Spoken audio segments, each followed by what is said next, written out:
नमस्ते। कभी सोचा है कि देवताओं को बचाने के लिए ब्रह्मांड के एक रक्षक को एक बहुत बड़ा कछुआ बनना पड़ा? जी हाँ, आज हम भगवान विष्णु के कूर्म अवतार की इसी हैरान कर देने वाली कहानी में उतरेंगे। सवाल तो ये है कि आखिर एक कछुआ देवताओं का रक्षक कैसे बना? और उससे भी बड़ी बात, उसने एक पूरे के पूरे सागर का मंथन कैसे मुमकिन कर दिया? ये कहानी जितनी सुनने में अविश्वसनीय लगती है ना, इसके पीछे के मायने उतने ही गहरे हैं। तो देखिए, हर बड़ी कहानी की तरह इसकी शुरुआत भी एक बहुत बड़े संकट से होती है। एक ऐसा संकट जिसने सिर्फ देवताओं को ही नहीं, बल्कि पूरे ब्रह्मांड को ही खतरे में डाल दिया था। तो हुआ यूं कि सब कुछ शुरू हुआ एक श्राप से। शक्तिशाली ऋषि दुर्वासा मुनि ने देवताओं को श्राप दे दिया। अब इस एक श्राप ने सब कुछ बदल दिया। देवताओं की सारी शक्ति चली गई, वो एकदम कमजोर पड़ गए, और दूसरी तरफ उनके जो दुश्मन थे असुर, वो और भी ज्यादा ताकतवर हो गए। मतलब ब्रह्मांड का पूरा बैलेंस ही बिगड़ चुका था। ऐसे में देवता भागे भागे मदद के लिए पहुंचे भगवान विष्णु के पास। तो जब देवता भगवान विष्णु से मदद मांगने पहुंचे तो उन्होंने एक ऐसी योजना सामने रखी जिसके बारे में किसी ने सोचा तक नहीं था। ये एक बड़ा ही अनोखा गठबंधन था, बहुत जोखिम भरा, पर शायद यही एकमात्र रास्ता बचा था। भगवान विष्णु की सलाह तो हैरान करने वाली थी।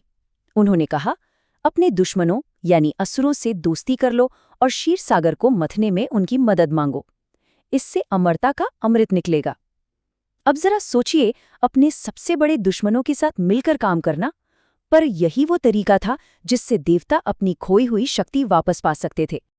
और बस इसी के साथ इतिहास के सबसे बड़े और अकल्पनीय काम के लिए स्टेज तैयार हो गया, सागर मंथन।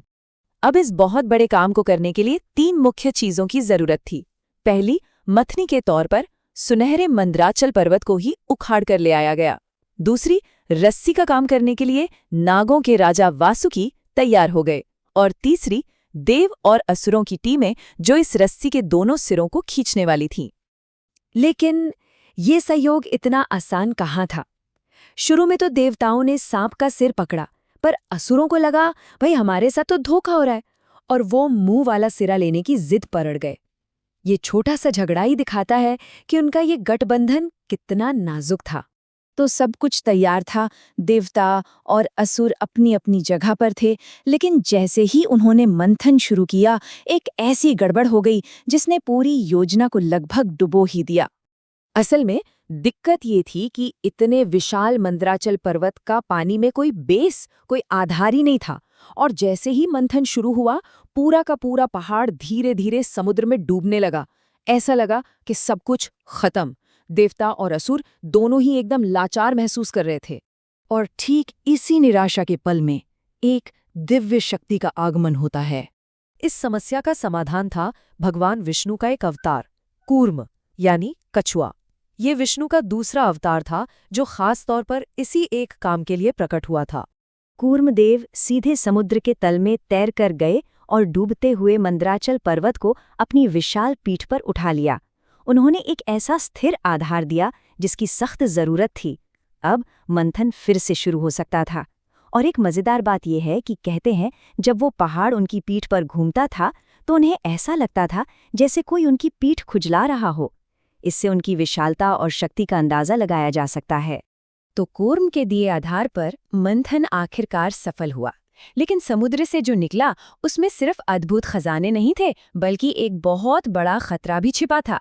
सबसे पहले तो समुद्र से एक बहुत ही घातक जहर निकला, हलाहल। वो इतना शक्तिशाली था कि पूरे ब्रह्मांड को ही खत्म कर सकता था। तब भगवान शिव सबको बचाने के लिए आगे आए और उन्होंने उस पूरे जहर को पी लिया। जहर उनके गले में ही अटक गया, जिससे उनका गला नीला पड़ गया और वे नीलकंठ कहलाए। अच्छा, जब जहर का मामला निपट गया तो समुद्र से एक के बाद एक दिव्य खजाने निकलने लगे। देवी लक्ष्मी, चंद्रमा, इच्छा पूरी करने वाली कामधेनु गाय, दिव्य हाथी ऐरावत, पारिजात का पेड़, और हाँ, आखिर में वो चीज जिसके लिए सब हो रहा था, अमरता का अमृत। तो इस पूरी कहानी से हमें सीखने को क्या मिलता है? सबसे पहली और जरूरी बात है धैर्य। ये कहानी हमें सिखाती है कि किसी भी बड़े काम को पूरा करने के लिए बहुत ज्यादा और लंबे समय तक मेहनत करने की हिम्मत होनी चाहिए। दूसरी सीख है सहयोग। ये कहानी इस बात पर जोर देती है कि कभी-कभी किसी बड़े लक्ष्य को पाने के लिए अपने दुश्मनों के साथ भी काम करना पड़ सकता है, खासकर तब जब बात सबकी भलाई की हो। और अंत में सबसे अहम सीख है स्थिरता की। यही तो कूर्म अवतार का सार है। जब भी हम किसी बड़ी चुनौती का सामना करते हैं तो किसी भी चीज को बिखरने से बचाने के लिए एक मजबूत, एक सहायक नींव की जरूरत हमेशा होती है।